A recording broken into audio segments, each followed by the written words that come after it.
Jadi kalau misalkan saya boleh ngomong nih ya, itu dia itu sudah mengganggu. Untungannya nggak kenapa-napa. Saya lagi naik motor nih sama Kiano di jalan itu ya. Saya paling nggak suka kalau tiba-tiba orang manggil, habis itu deketin, habis itu minta uang. Minta uang dong. Nggak suka kalau misalkan sifat saya itu jadiin kelemahan sama orang. Saya pas waktu nyampe di rumah juga nggak bilang kalau, woi ini bahaya ini, ikut-ikut gua ini. Sebenarnya semua itu narasi ya, narasi yang dikasih lihat di TikTok tuh. Kalau saya nggak udah tega sama orang tua yang ini. Kalau misalkan mau ngasih satu pernyataan, hati-hati karena harus dari dua belah pihak melihat dan menanyakan. Bisa tiga belah pihak menanyakan dia sama menanyakan saya. Kalau di satu pihak aja apa yang kita lihat itu nanti jadinya salah persepsi. Dan saya sebenarnya nggak apa-apa juga sih ketika kalian nggak suka gitu ya apa yang saya lakuin, nggak apa-apa.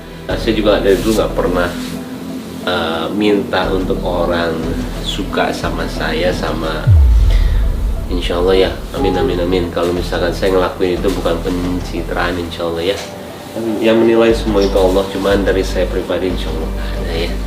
Jadi kalau dijadiin itu sebagai kelemahan saya untuk diminta-minta orang ketemu saya minta duit, saya paling nggak suka. Dan itu cuman satu dari sekian banyak yang saya nggak post sih. Saya pernah lebih parah juga kok sama orang ketika saya kesel ya.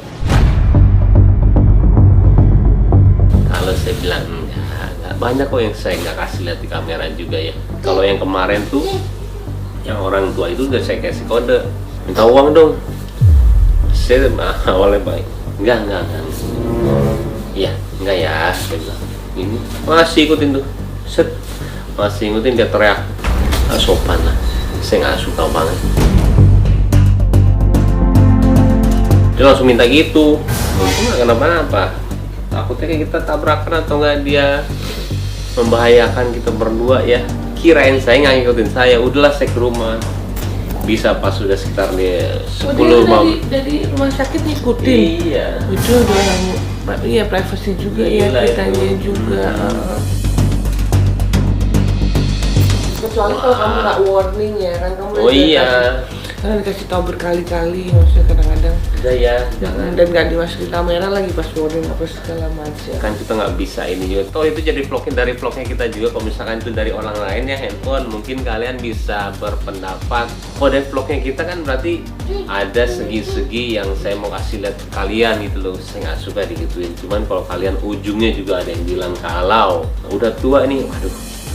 Saya bukan mengenai tua atau enggak sih, norma, sopan, akhlak gitu ya. Umur 90-80 saya juga masih nemuin, masih kerja kok, dan kita bantuin juga. Tapi kalau sudah akhlak mengemis seperti itu dan itu tidak sopan dan itu membahayakan saya di jalan dan juga anak saya marah. Dan caranya gimana saya marah? Caranya seperti ini, saya kasih lihat, saya kasih tahu ke dia, cara kamu nggak benar ya. Nih saya kasih nih orang-orang yang istilahnya kerja benar nih saya kasih semuanya ya. Saya sering kok ngelakuin itu di vlog saya, kalau misalkan sekalian sering nonton ya. Jadi itu cara saya, kalau misalkan ada yang nggak suka juga ya maaf, tapi saya juga nggak merasa harus disukain banyak orang juga gitu loh bosku. Kalau saya biasanya didiemin sih gini-gini, saya nggak mau ambil pusing, capek. Tapi kalau anak saya takutnya ngaruh ya ke istri saya juga, nanti nanya ke saya apa nih ini saya kasih tahu ya sekarang. Cuman saya bilang kayak begini, nggak harus kalian suka sama saya ya. Itu hanya saya memberitahu dari sudut pandang saya. Nah itu dia. Oke, kalaupun ada terjadi gitu lagi ya, saya pasti menjadi diri saya kok. Beneran saya nggak tahu apa yang mau saya lakuin nantinya. Cuman saya pasti jadi diri saya. Mau suka atau enggak, saya pasti jadi diri saya. Saya lebih bangga jadi kayak begitu daripada palsu disukain kalian semua. Ogah. Nah saya jadi diri saya sendiri bro. Bangga. Asik.